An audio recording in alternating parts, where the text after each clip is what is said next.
एक तो इतना चौपट शिक्षा नीति किसी देश का नहीं होगा जितना अपने देश का है। पढ़ने का घमंड एक और, हमको जानते नहीं, हम बीबीए किए हुए हैं। बीबीए 10-20 हजार की नौकरी ढूंढते चल रहे हैं इतना पढ़ के।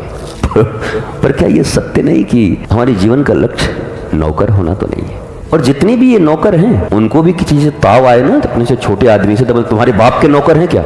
नौकरी नौकरी नौकरी नौकरी, कुछ अपना भी तो करो।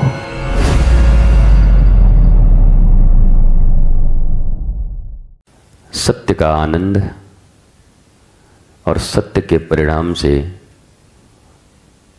शांति और प्रेम तुम्हें अवश्य प्राप्त होगा। दुनिया में जितने भी शॉर्टकट रास्ते हैं वो सब शॉर्टकट तो हैं, रास्ते शॉर्टकट हैं, पर उनके दुख बड़े लंबे होते हैं, उनको भोगना बहुत लंबे समय तक होता है। इसलिए ऑलवेज विधि के विधान का पालन करिए। विधि के विधान का अर्थ है आपका शरीर, आपका मन, आपकी बुद्धि, आपका चित्त, ये सब परमात्मा ने एक विशेष रूप में तैयार किया है। और ये सब उपकरण हैं जिससे आप आनंद, प्रेम और शांति की उपलब्धि कर सकते हैं। यंत्र तो है आपके पास, प्रयोगकर्ता अगर आत्मा हुई तो काम बनेगा, प्रयोगकर्ता अगर मन हुआ तो सब बिगड़ेगा। हमारे जीवन में जितने भी कर्म हैं वो हम मन से करते हैं, और हमें सिखाया भी जाता है, बेटे थोड़ा मन लगा कर करो, और हम बड़ा अच्छा समझते हैं कि बड़ी अच्छी सीख दी जा रही है हमें। पर मन लगेगा तो उड़ेगा भी, क्योंकि मन स्थिर नहीं है, मन का स्वभाव है चंचल। आज तक इस पृथ्वी पर अनादिकाल से कोई अपने मन को स्थित प्रज्ञ नहीं बना सका। महात्माओं ने एक मीमांसा की, शास्त्रों ने, कि इस दुनिया में ऐसी कौन सी चीज है जिस पर कभी भी भरोसा नहीं किया जा सकता? तो एक ही उत्तर आया, मन। अपने मन पर भरोसा मत करना, ये कब पतित करेगा कुछ ठिकाना नहीं। ये ऊंचाई भी दिखाता है, कभी कभी ऊंचाई पे ले भी जाता है, पर गिराता है तो सांप सीढ़ी की तरह 99 से 1 पर, फिर चढ़ते चढ़ते आयु बीत जाती है। इसलिए मन पर भरोसा नहीं करते, भरोसा अपनी आत्मा पर करते हैं। पर आत्मा पे भरोसा तो वही करेगा जो आत्मा को जानता हो, जो जानता ही नहीं वो क्या भरोसा करेगा? और अज्ञानता में कोई भरोसा हो भी गया तो कब तक टिकेगा? कब तक टिकाओगे? जानते नहीं, बस सुना है लोगों से, आत्मा होती है, विश्वास करना चाहिए, पर इससे बात नहीं बनती।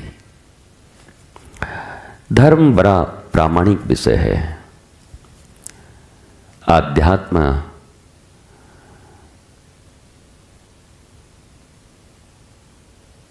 इस ब्रह्मांड का सबसे बड़ा विज्ञान है। साइंस, टेक्नोलॉजी से इसे प्राप्त करते हैं। वो तकनीक है साधन, भजन, यज्ञ, हवन, पूजन, श्रवण, मनन, चिंतन, निधिध्यासन, and so and so and so. धर्म के 10 लक्षण हैं, धृति मतलब क्षमा, धारण करना, दया, करुणा, प्रेम, एटसेट्रा, ये सब धर्म के लक्षण हैं। आपने ऐसे कोई वस्त्र नहीं पहने जो किसी पंथ के अनुरूप हो, पर अगर ये लक्षण आपके भीतर में हैं तो आप धार्मिक हैं। आपने किसी पंथ के अनुरूप वस्त्र भी धारण किए हैं, उसके चिन्ह भी लगाए हैं, पर ये 10 आपके भीतर में नहीं है तो आप रावण हैं, कंस हैं, दुर्योधन हैं। बस इतना ही अंतर है। चिन्ह, वस्त्र, ये सब स्कूल के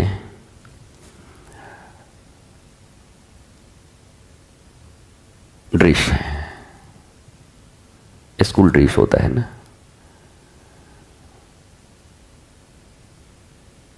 पर किसी का ड्रेस बड़ा महंगा हो, बहुत साफ हो, बहुत क्रीच लगा हुआ हो, पर पढ़ाई नहीं करता हो, टीचर को सुनता नहीं हो, स्कूल में जाके भी बस मन उसका कहीं इधर उधर लगता हो, तो क्या वो छात्र है? क्या वो स्टूडेंट है? क्या उस विद्यार्थी को ज्ञान उपलब्ध होगा? क्या वो विद्या को प्राप्त कर पाएगा? No and never. स्कूल में एडमिशन लेने से, विद्यालय में आपका दाखिला हो जाए, आप अच्छे अच्छे ड्रेस पहन लो, तो उससे क्या होता है? मूल तो उसकी पढ़ाई है, सिलेबस। आप उसके लिए कितने असिंसियर हो, कितना टाइम देते हो उस पर, इससे यह तय होगा कि तुम्हारा ज्ञान कितना होगा। वो ड्रेस कुछ तय नहीं करेगा। ड्रेस तो रावण कितना दिव्य साधु का बनाकर आया होगा कि सीता जी धोखा खा गई। जानकी जो श्री राम की अर्धांगिनी है, स्वयं जगत जननी है, जनक की पुत्री हैं, विदेह की पुत्री वैदेही, जो देह में नहीं रहती, आत्मा में रमण करती है, वैदेही, जो इंद्रिय, शरीर, मन, बुद्धि, चित्त, अहंकार से ऊपर उठकर आत्मा में स्थित हो गई हो, उसे वैदेही कहते हैं। विदेह पुत्री वैदेही। जरा सोचो, वैदेही भी धोखा खा गई रावण के ड्रेस में, रावण के श्लोक में। वेदों की ऋचाओं का ऐसा पाठ करता था रावण कि एक बार तो जानकी जी को ये अचंभा हो गया कि आर्यपुत्र से भी श्रेष्ठ कोई वेद के मंत्रों का उच्चारण कर सकता है। इतना श्रेष्ठ वेदों के मंत्र का उच्चारण कर रहा था रावण, और फिर उसकी दिव्य भंगिमा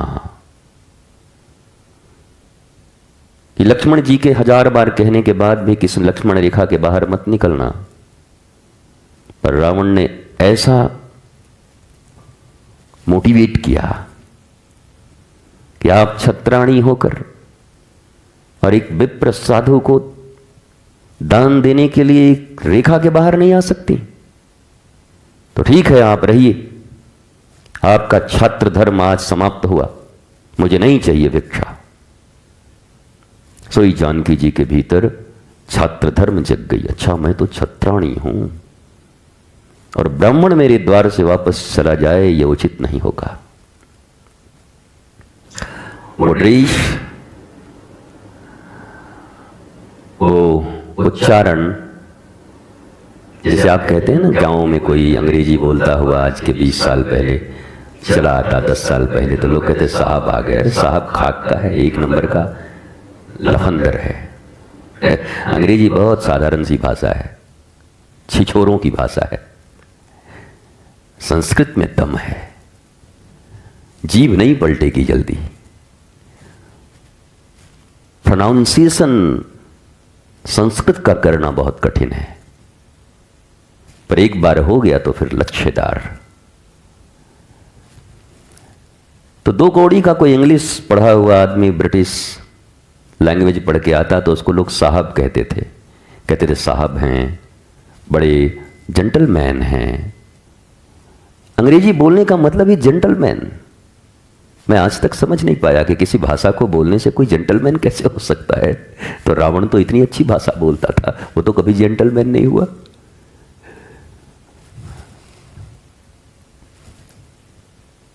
पर सैकड़ों वर्षों की गुलामी ने हमारे मानसिकता को बदला। अंग्रेजों ने इतनी कुटाई की, हमारी इतनी पिटाई की, इतने साल हमारे पूर्वजों पर शासन किया, मार कोड़ा। Indians and dogs are not allowed. भारतीय और कुत्ते यहां पर नहीं आ सकते, जगह जगह उनके बोर्ड लगे होते थे। तो गुलामी का प्रभाव आज भी हमारे ऊपर है। इसलिए हम भाषा से, थोड़े से मैनर्स और कटसी से, थोड़े से ड्रेस सेंस किसी के अच्छे हों तो हम बड़े जल्दी प्रभावित होते हैं। Oh my God, looks like a celeb, celebrity दिख रहा है वो, कहते हैं सेलेब सेलिब्रिटी। मैंने सेलिब्रिटी का अर्थ आपको बताया है, जो अपने लाइफ को सेलिब्रेट करता है, उत्सव में जीता है, वो रियल सेलिब्रिटी है। जो ड्रग्स में जीता है, शराबों में जीता है, डिप्रेशन में जीता है, वो कैसे सेलिब्रिटी हो सकता है? ये तो इस शब्द ब्रह्म का अपमान है। कोई शराबों में डूबा है, 1 मिनट चैन से नहीं रहता अगर शराब न पिए, ड्रग्स न ले, एंड हम उसे सेलिब्रिटी कहते हैं। सेलिब्रिटी किस बात का सेलिब्रिटी है?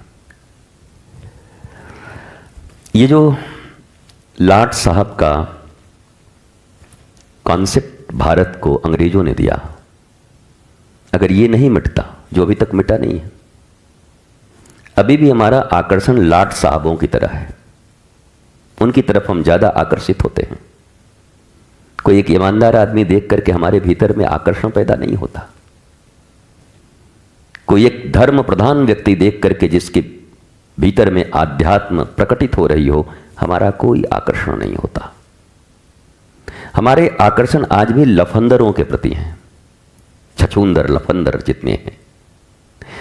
क्षमा करना, मुझे भाषा अच्छी बोलनी आती है, पर भारत की जो स्थिति है वर्तमान, अगर ऐसी भाषा न बोली जाए तो भारतीयों को समझ में नहीं आएगा। कहाँ वो जेंटलमैन की भाषा समझ पा रहे हैं, रियल जेंटलमैन की? वो तो कहते हैं सर्वधर्म संभाव में हम विश्वास करते हैं। अब इनको ये पता नहीं कि सर्वधर्म संभाव नाम का कोई शब्द आज तक भारतीय इतिहास में आया ही नहीं। ये क्रिएटेड वर्ड है टू डिसीव यू। आपको डिसीव करने के लिए बहुत सारे वर्ड्स, नैरेटिव्स क्रिएट किए गए हैं। सर्वधर्म, धर्म तो एक है, सर्वधर्म कहां से आया? और इस बात का प्रमाण हम देते हैं। हम रोज इस बात को कहते हैं। हमारे यहां जब जय घोष लगाई जाती है तो क्या कहा जाता है? धर्म की जय हो, अधर्म का नाश हो। हमने किसी पर्टिकुलर धर्म की बात की? ए धर्म की, बी धर्म की, सी धर्म की, डी धर्म की। हमने क्या कहा? धर्म की जय हो और अधर्म का नाश हो। हमने किसी धर्म का नाम नहीं लिया, लेकिन धर्म होता ही नहीं, धर्म एक ही होता है। किसी धर्म का नाम क्या लेना? धर्म कह दिया मतलब एक ही धर्म। पंथ बहुत सारे हो सकते हैं, सेक्ट, जितने आदमी उतने पंथ हो सकते हैं। चलो हम 10 लोग मिलकर के एक नया पंथ बनाते हैं। पंथ का नाम रखते हैं एंट्री कॉन्ड्रिया, है ना? जैसे हिंदू, मुसलमान, सिख, ईसाई, जैन, बुद्ध, पारसी, वो कितने हैं, हिब्रू कितने हैं, पूरी दुनिया में कितनी संख्या है। एक हम नया बनाते हैं मिलकर कुछ लोग, एंट्री कॉन्ड्रिया। हम लोग कौन से पंथ को मानते? बोला एंट्री कॉन्ड्रिया। We can form, we can create, पर इससे वो धर्म नहीं हो जाएगा। आप ये घोषणा नहीं कर सकते कि हम एंट्री कॉन्ड्रिया धर्म मानते हैं। ये एंट्री कॉन्ड्रिया धर्म क्या होता है? धर्म तो एक है। धैर्य, सत्य धारण करने की क्षमता, श्रद्धालु मतलब सत्य धारण करना है, प्रेम, शांति, तितिक्षा, तपस्या, परहित, विद्या, साविद्या या विमुक्तये, इसे धर्म कहते हैं।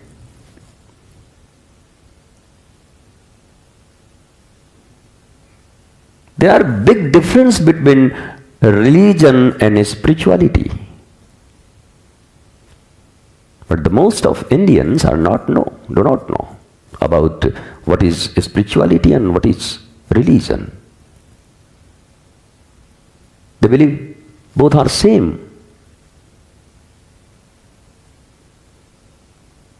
और ये सबसे बड़ा फॉल्ट है। रिलीजन हजारों हो सकते हैं, लाखों, करोड़ों, पर धर्म एक था, एक है और एक ही रहेगा, जिसे आप सनातन कह सकते हैं, जो सदा था, सदा है, सदा रहेगा।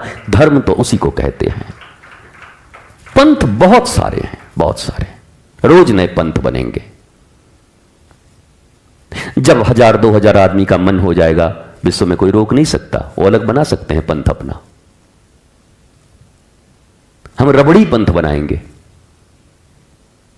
भाई आप लोगों का पंथ में क्या होता है? बोला सुबह शाम दोपहर हम लोग रबड़ी खाते हैं। हम लोग का पंथ रबड़ी। कोई जलेबी पंथ बना सकता है कि हम लोग 3 टाइम जलेबी खाते हैं।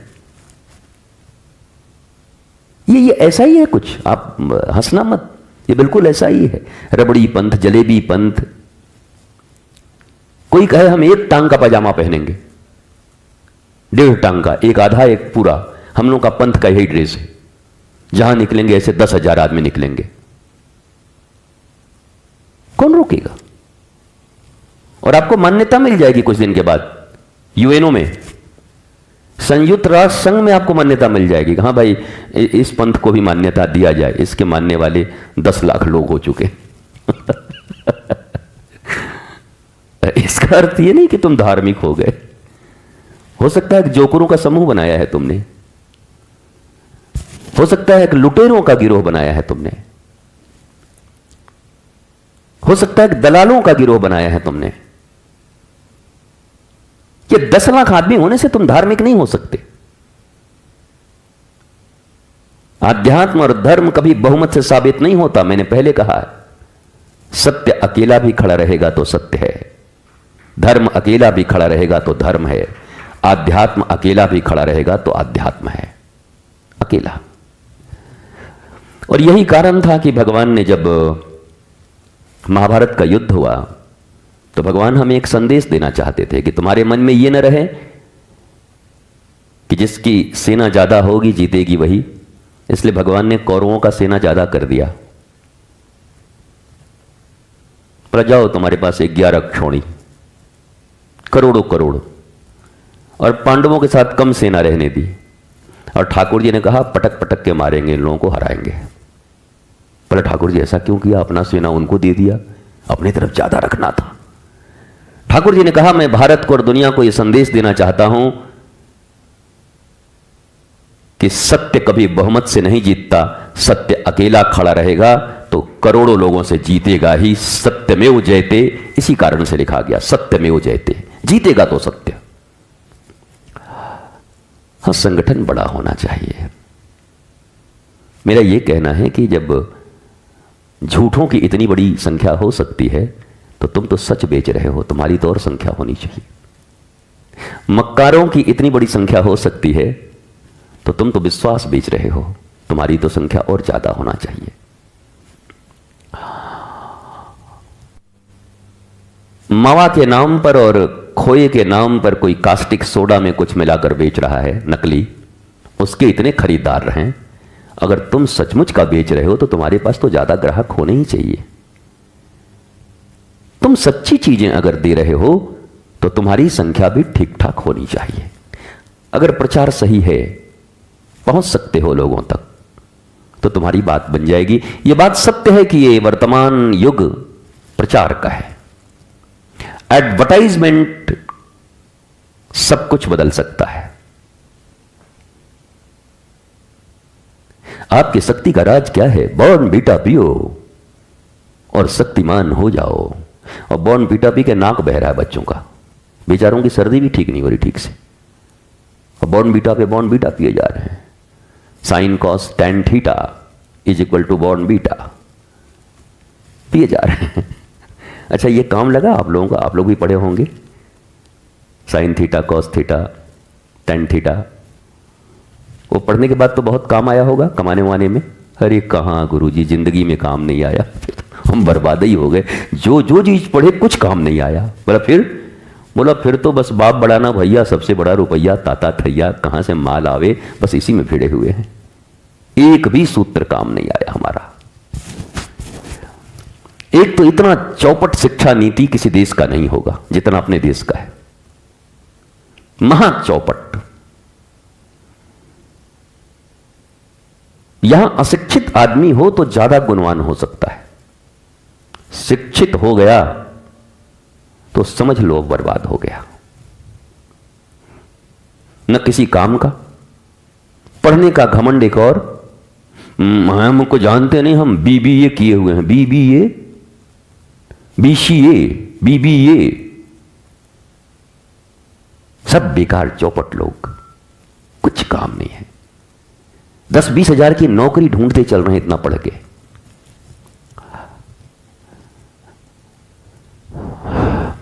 अब इसी पे एक बार देश के प्रधानमंत्री ने कह दिया था कि रोजगार का अर्थ तो पकौड़ा बेचना भी होता है।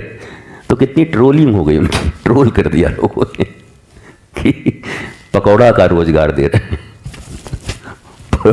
पर क्या ये सत्य नहीं कि हमारे जीवन का लक्ष्य नौकर होना तो नहीं है। हम नौकर होने के लिए तो पैदा नहीं हुए।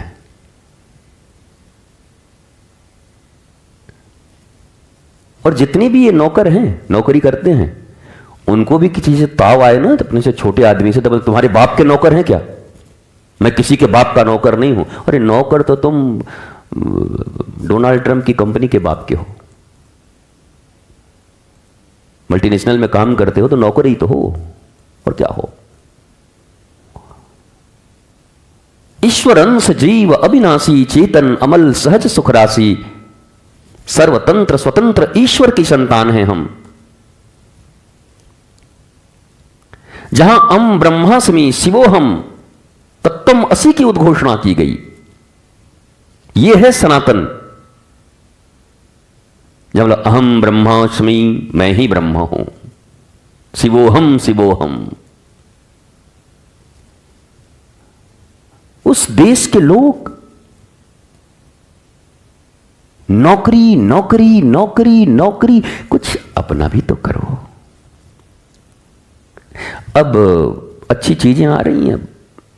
आप देखो, अगर सोशल मीडिया ना होता तो शायद इतना पता भी नहीं होता लोगों को, कहां इतना चीज जान पाते थे। कुत्ते को हंसते देखा था, सोशल मीडिया पे ही हमने देखा, वो भी हंसता है। हम जानते थे कुत्ता नहीं हंसता, पहले के लोग प्रवचन भी कर चुके हैं कि भाई हंसने की आज़ादी इंसानों को ही दी गई है।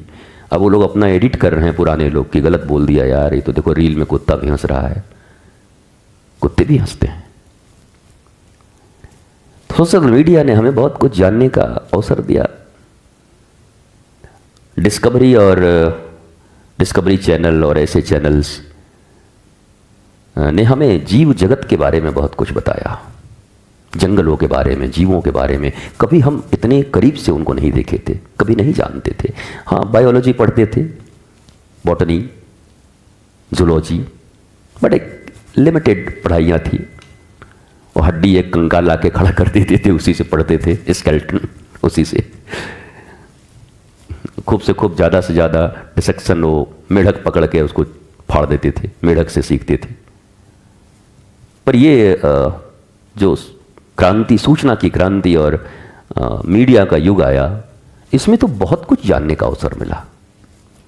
और लोग पूछते भी हैं, गुरुजी आप साधन भजन कब करते हैं? आप तो बहुत कुछ जानते हैं, सब भी सैयारा के बारे में भी आप बोल रहे थे। तो हमने उसको सिखाया कि साधना कहते किसको है। वो साधना का अर्थ समझता है कि हम हिमालय पहुंच जाएं, वहीं पर अपना एक हाथ ऐसे उठा करके और ओम ओम करते रहे, वो बैठ के यहाँ ब्रज में रबड़ी खाते रहे, और वृंदावन के बांके बिहारी के पहले लस्सी वो पिए, और हम वहाँ जाके ऐसे खड़ा होके करें। वाह भैया, हमको हमारा जीवन जीने का भी अधिकार नहीं है, तुम बताओ कि हमको कैसे जीना है। जिसके जिस चीज में स्पेशलिटी नहीं है वो हमको बता रहा है क्या करना है। तुम कितने बड़े साधक हो कि हमसे पूछ रहे हो कि आप साधना कब करते हो। ये तो नारद जी कभी उतर के पूछ देते तो हम पूछते कि नारद जी पूछते गए साधना कहां चल रहा है, अरे महाराज थोड़ा गड़बड़ हो रहा है, तब उनसे थोड़ा डरते। तो तुम कौन हो? बड़े बड़े झाने बहाए जास गधवा पूछे कितना पानी। नदी के बाड़े में वो हाथी 4-5 बह के चले जा रहे थे, बड़े बड़े हाथी गजराज, और 1.5-2 फीट का गधा किनारे पर खड़ा था। पूछा एलिफेंट भाई, हाँ हाथी, कितना पानी है जी, थोड़ा पार होना था। तो हाथी बह रहा था लेकिन उसको हंसी आ गई, हंसी खिलखिला गया हाथी। मतलब कमाल है यार, देख रहा है कि मैं हाथी हूं, मेरा हाइट, मेरी वेट, मैं बहा जा रहा हूं, ये 1.5 फुट का गधा पूछ रहा है कि पानी कितना है, हमको पार होना है। बड़बड़ जाने बहाल जास गधवा पूछे कितना पानी। तो ये लोग पूछते हैं कि महाराज जी आप तो सोशल मीडिया पे रहते हैं, आप साधना कब करते हैं, पूजा पाठ जग तप हवन। हम ये वाह रे रट्टू तोता, तू पूछेगा। जब का अर्थ पूछूं तो न बता पाओगे, तप का अर्थ न बता पाओगे, हवन का अर्थ न बता पाओगे, हविष्यान पूछे न बता पाओगे। अरे सनातनी बोलते हो, 16 संस्कार का नाम पूछ देंगे तो बाल उड़ जाएंगे तुम्हारे, गंजे बन जाओगे, नाम तुम्हें याद नहीं है। महाराज जी पूजा कब करते होंगे, पूजा और पाठ, ये 2 शब्द बड़े अद्भुत हैं भारत में। पूजा पाठ दोनों जुड़े हुए हैं साथ, जोड़ी 2 हंसों की जोड़ी, पूजा पाठ।